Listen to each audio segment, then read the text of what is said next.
You might be thinking, what is it doing giving tips to sellers to save money? But guess what? This is not just for sellers. This is for everybody out there with a real estate property. One day, you're going to become a seller too. So, this tip is for everybody.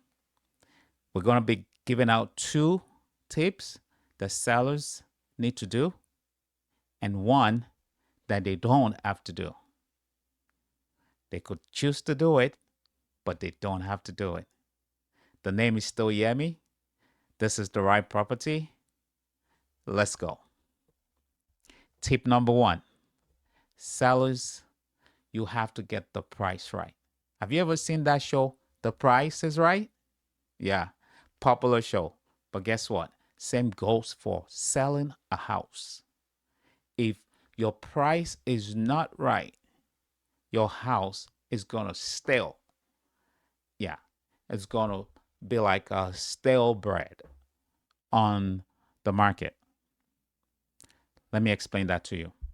If there is no bubble, you got to get the price right because the market determines the price, not how much you've put on the house, not how much you've spent on the house. It's how much the market is calling for at that point in time. And you will rarely find buyers that will go over that price. Your house do not have to sit on the market for 200 days, 150 something days. At that point, everybody thinks there's something wrong with your house. That's the fact. And the next person that brings an offer is going to lowball you. That's just the reality of life. So when you overprice, you stay excessively too long in the market, and at the end of the day, you might even have to shut down your listing. Just stress across the board for everybody, but nothing done.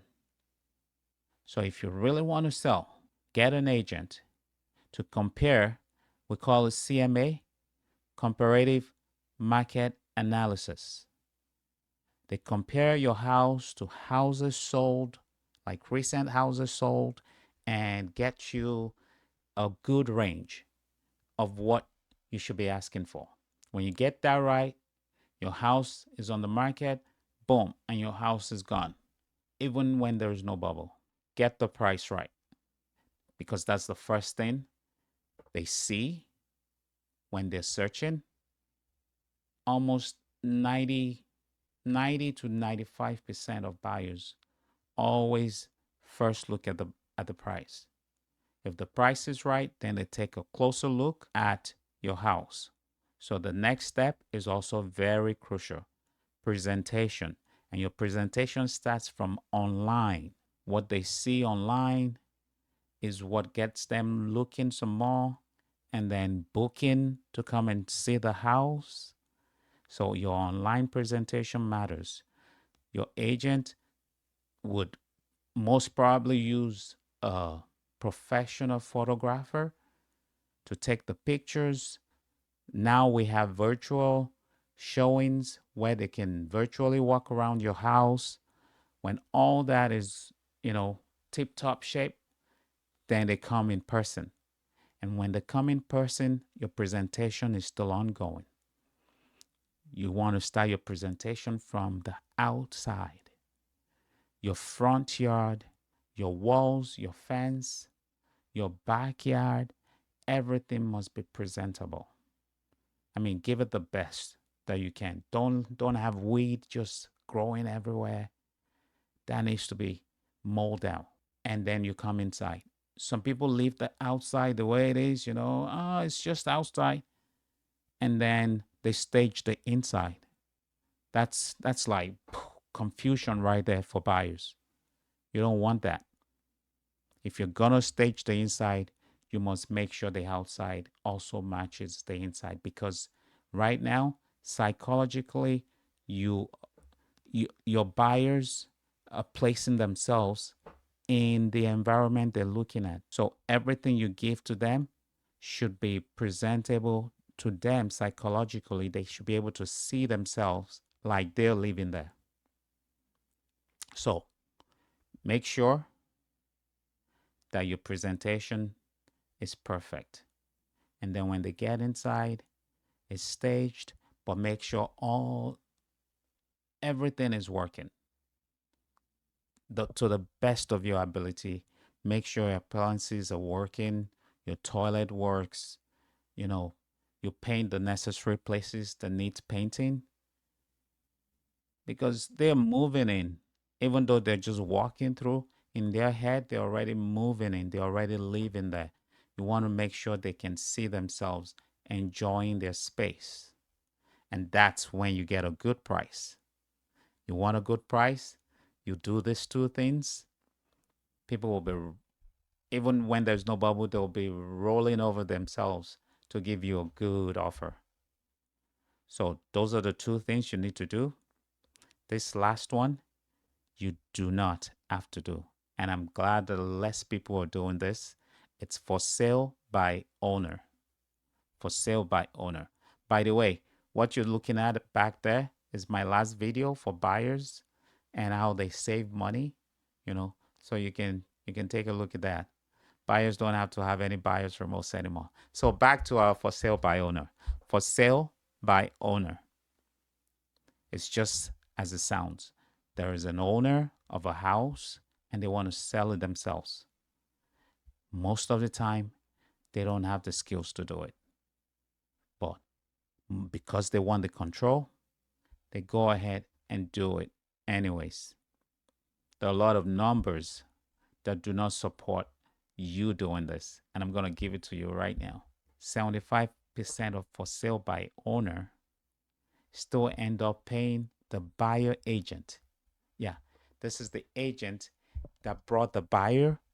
They still end up paying the buyer agent. You're saving money by not paying an agent that's going to fight for you, but you're paying the agent that's fighting for the buyer. That should tell you right there that you're leaving money on the table.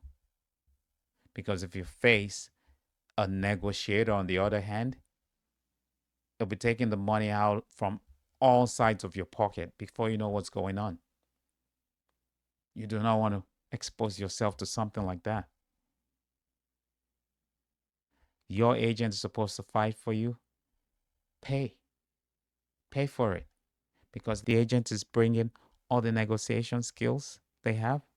The agent is bringing you professional presentation, a good stager, making sure everything that needs to be done is done.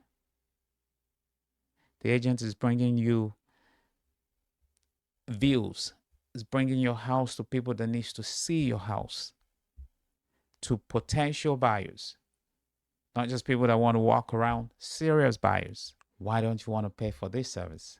For sale by owner works, okay, in one condition: when you already have a buyer lined up.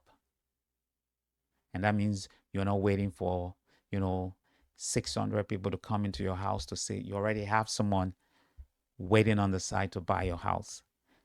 These are the only times for sale by owner actually works. The rest of the time, 10% of for sale by owner, they actually go back to hire a real agent. After all the stress, after all the time wasting, after the house is on the market for months and months, they still end up going back to hire a professional agent. So save yourself the stress.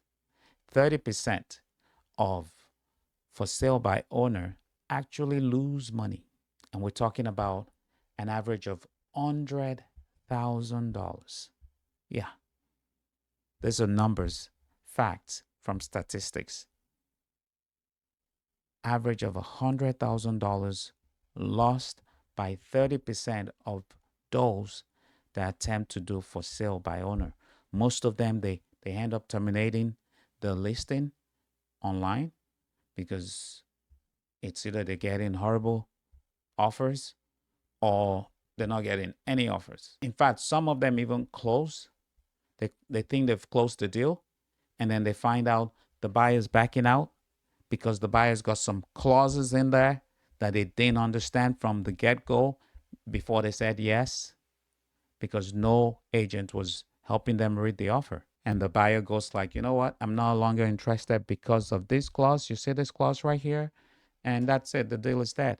All that money they've started spending in their head ends up going back to zero.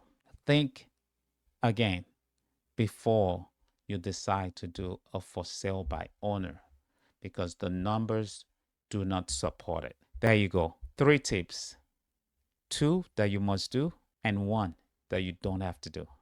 Let's start incorporating these tips in selling and we'll be happier for it.